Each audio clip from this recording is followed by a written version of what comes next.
Hello everyone, I'm Geng Hong from Fudan University. It's a great honor to present our work, How You Get Shoot in the Back, a systematical study about cryptojacking in the real world.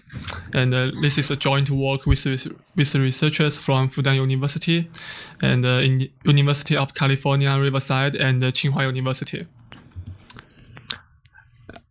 As the rise in the value and popularity of Bitcoin and some other digital currency at the end of 2017, there are several anecdotal reports say that there appeared a new kind of online attack.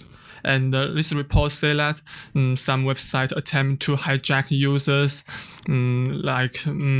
use their computation resource to mine cryptocurrency.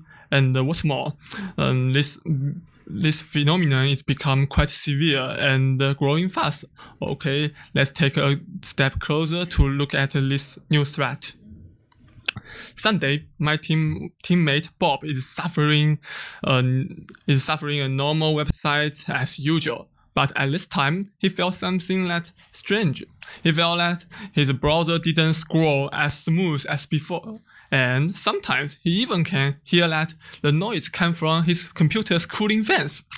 Oh, he thought, well, my CPU is fully used, and I'm only visiting a simple static, even without some image website and doing nothing else. Then he opened his Windows Task Manager and found it was a web browser that exhausts all his available resources and slows the whole system. Recall previous anecdotal reports. Bob believed that what he encountered is cryptojacking. It's a new kind of web attacks. By definition, cryptojacking is unauthorized use someone else's CPU computing power to mine cryptocurrency. Okay, at the very beginning, cryptojacking is very, very naive and straightforward, and many of them directly invoke attack scripts that was coded in the DOM tree, and they will exhaust all his available computation resource. And state-of-art detection techniques most based on explicit keyword searching. For example, they will search coinhack.com and cryptolook.com, etc. to find some website was cryptojacking. And some researchers also try to monitor victim CPU usage to find a website is doing cryptojacking or not. But, however, everything changes and nothing stands still. Nowadays, attacks tend to use some evasion techniques to let them hide in the shadow. First of all, they start to limit the CPU usage. Attacks won't exhaust every single core computation power, and they won't fully use all of available cores either. Limiting CPU usage can not only help them defeat the CPU usage-based detector, it also can not to attract users' attention, which can help them keep a low profile and to gain more profit. That is quite useful. In addition, some cryptojacking scripts use code obfuscation techniques to anti-keyword-based analysis.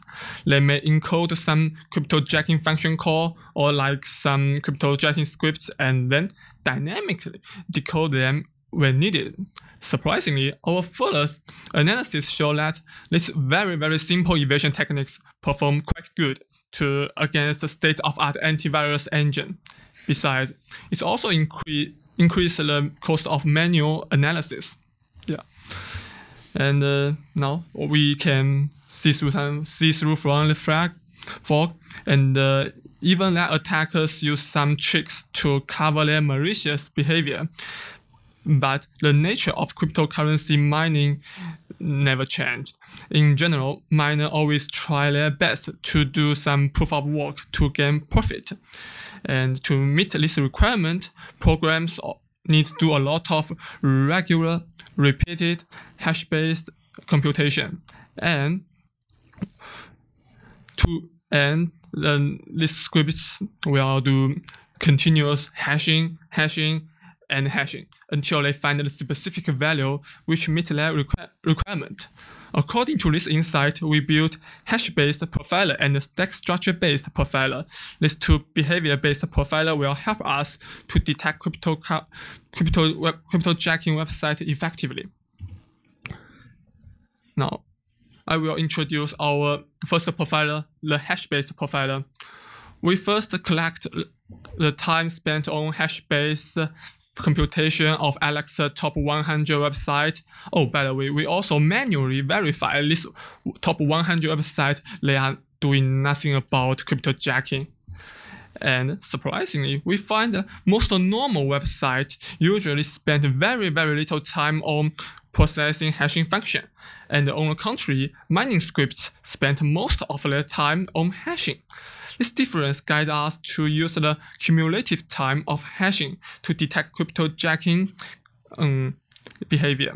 Oh, by the way, there is only a few well-known hashing functions, so it's easy to catch them all. We annotate 9 common accessible hashing library, which is some open source or some commercial cryptojacking mining service, which identified by a set of fixed signatures. Then we calculate the cumulative time of hashing they spend to determine whether a page is mining or not. And from the core stack aspects, we also to find like some cryptocurrency miners run heavily repeated workflows. These figures show that the core stack of a mining script sample, the core step depths, and the core chains are repeated and regular. In addition, to avoid anything noticeable by users, most scripts won't mine cryptocurrency at the main thread. They use worker thread. So, if a worker thread repeats its core chains periodically, and the core chains occupies more than a threshold, our profiler will report it as a cryptocurrency miner. Now, let me show you the whole methodology to detect cryptojacking web pages. First, to conduct our measurement analysis over a large scale and real-world dataset, we focus on the most popular website. Specifically, we first crawl Alexa top 100,000 websites and part of their subdomains. The intuition here is that attackers tend to inject their malicious payload into the frequent accessed pages to maximize the profit gain. In addition, we also follow the direct external links since some attackers advertise their malicious pages on the top website and bait users to visit them. Thus, we leverage our mentioned before to behavior-based profiler to detect this website is cryptojacking or not. At the end, we add one more step. We use cryptojacking identification tools to detect a website is doing something bad, like cryptojacking, or it's just mining on your browser. And facing this new security challenge, we want to know something like how prevalent is cryptojacking and what's the infrastructure of cryptojacking, are state-of-art mitigation effective, what's the life cycle of cryptojacking domains, and who is responsible for cryptojacking. The above question inspired us to conduct the following research. First of all, let's take a look at the overall distribution.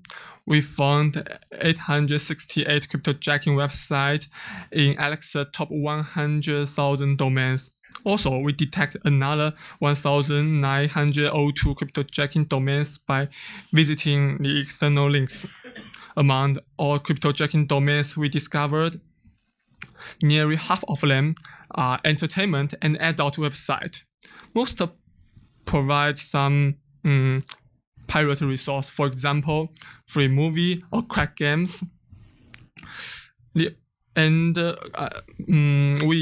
found that the attackers prefer to deploy some cryptojacking scripts on some websites which you may stay longer. Here is part of cryptojacking website detected by our CMTracker. Let me guess, maybe some of you has also contributed your computation power to this website. Am I right? Okay, let's be serious.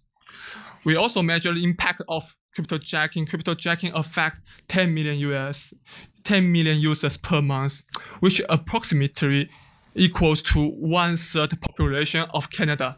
Yeah, and malicious miners can gain more than $1.7 million a month.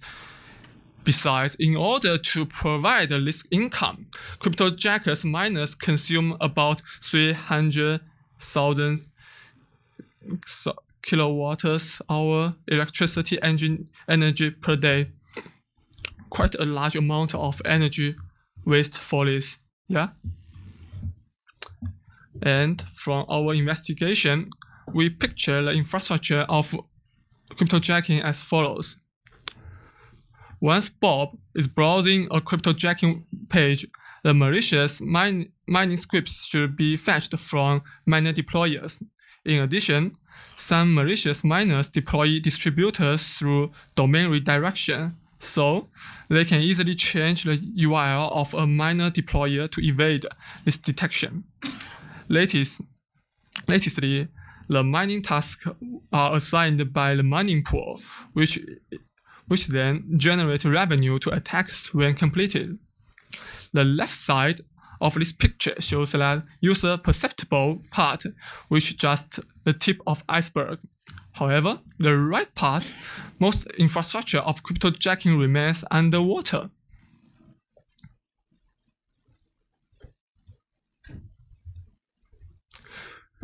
After that, we upload 100 cryptojacking samples to VirusTotal and observe that the evasion techniques are effective.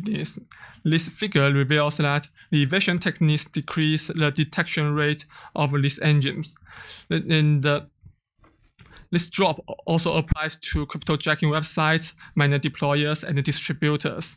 Note that although these evasion techniques may help scripts escape from detection, our profiler-based detector also can find them and catch them. To the best of our knowledge, the most popular mitigation currently based on blacklist. We collect two popular blacklists and evaluate their effectiveness. One of our blacklists is NoCoin. The most popular blacklist came from GitHub, and the other one is MinerBlocker, with less user favorite. As shown by this figure, about half malicious domains cannot be detected. And interestingly, we find that NoCoin is actually less effective than MinerBlock, which doesn't match to their popularity. And among our evaluated samples, about 20% domains vanished in less than 9 days. These results show that the malicious miners typically have a very, very short lifetime cycle. Despite those disappeared samples, the life sample frequently change their domains.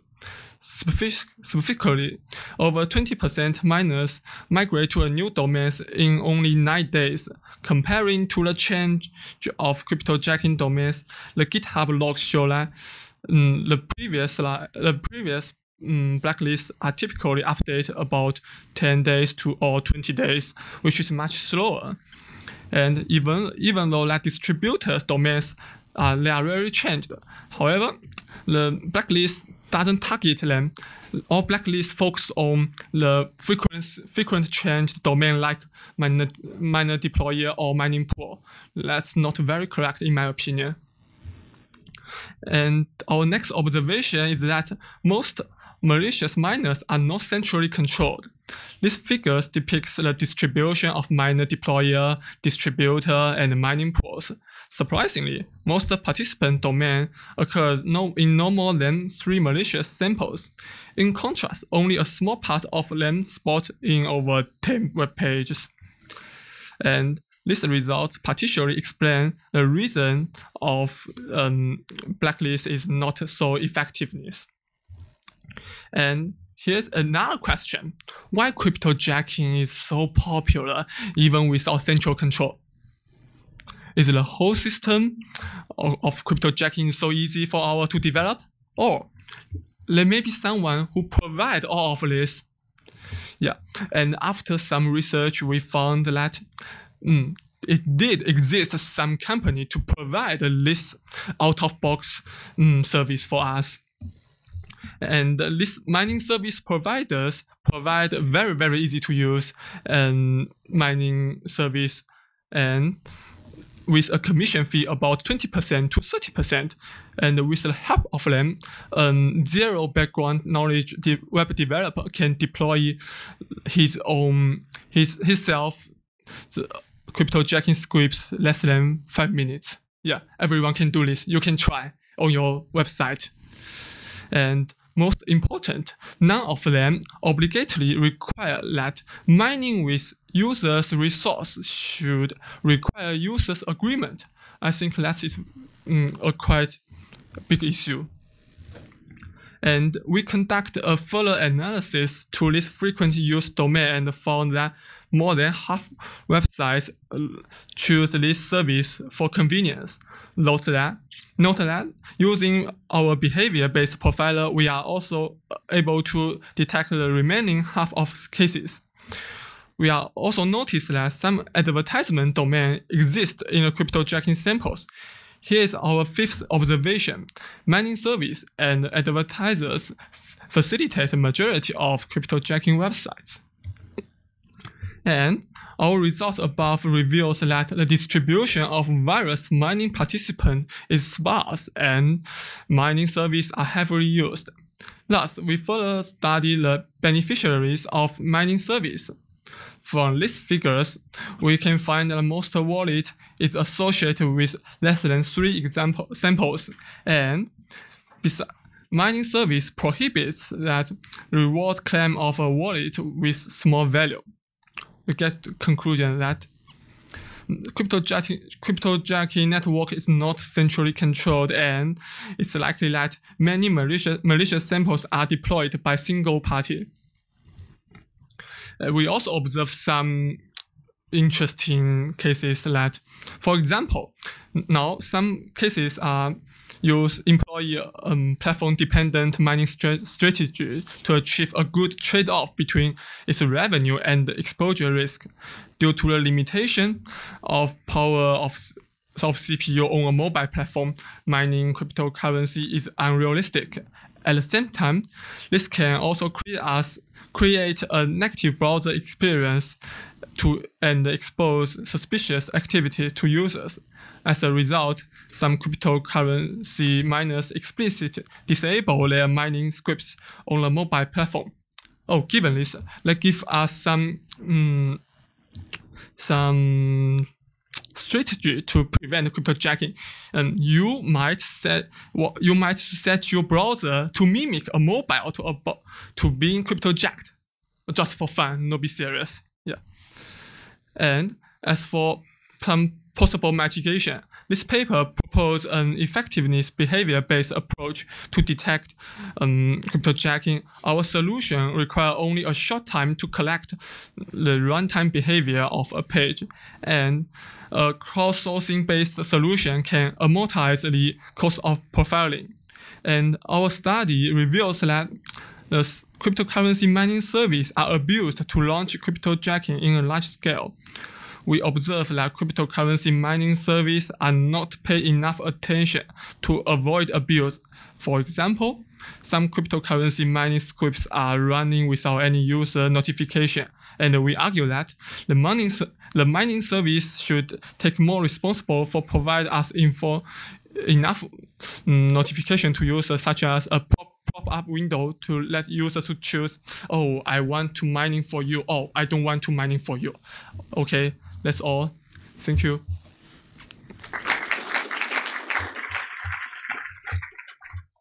All right, so as before, if you have questions, feel free to use any of the microphones. State your name and affiliation. Not yet. Okay, so I'll not get it started. Hello, Emanuele Vinetti from Vrije Universiteit Amsterdam. So you were mentioning malicious activity, mining activity, but this can happen only if the user consent is not given. while like if the website is actually telling you that is mining, that is not malicious anymore because it's actually telling that. So you know it, and you can opt out if you want. Have you do you have any statistic on how many websites of the one you detected are actually asking for the consent? During our research period, very, very, very little of websites they prop up or provide enough information for user to know they are use my computer to mine cryptocurrency. Very, very little. Okay, thank you. Thank you. I think it is the same question. Aziz Mohaisin from UCF. So the question is to do with the fact that actually cryptojacking did not start as a malicious activity, as a bad activity, but rather as an alternative for advertisement. And some websites actually have that disclaimer that they are using your machines for cryptojacking and they will not show you advertisement. So did you try to find out the numbers? I guess the question is asked. The follow-up to that is, did you try to find out among those that have been missed by antivirus scanners, what among them are websites that have some legitimate purpose, perhaps, that would not maybe indulge in illegal activity among those that are very popular websites in Alexa? I'm sorry. Did you try to interpret the misses in your detection, the antivirus scanner's detection for the websites? Can you go back in your slides? Yeah. This figure. No, back. Forward. Yep. Nope, that's one. Before. Yep, this one. So this is the result of the misses with evasion, without evasion, using antivirus scanners. And so you try to look into those that have been missed by the antivirus scanners. Are they being legitimate websites that are unlikely to be, even though you know that there is cryptojacking in them, still they have been missed. You try to use this as maybe an indicator that those are actually used legitimately, perhaps. I'm sorry. I'm sorry. I think we can follow up offline. But maybe actually to this slide, I did have a question. So what does this exactly show? Does it show how many were detected or how many were missed by the antivirus engine? Because it's effectiveness. Oh, I know. Yeah. We upload 100 sample to VirusTotal. Yeah.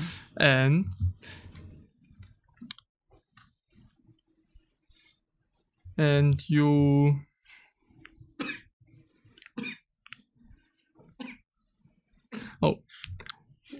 some samples they did have some evasion techniques, and part of them were reported malicious or cryptojacking by antivirus. So we count that it was detected or not.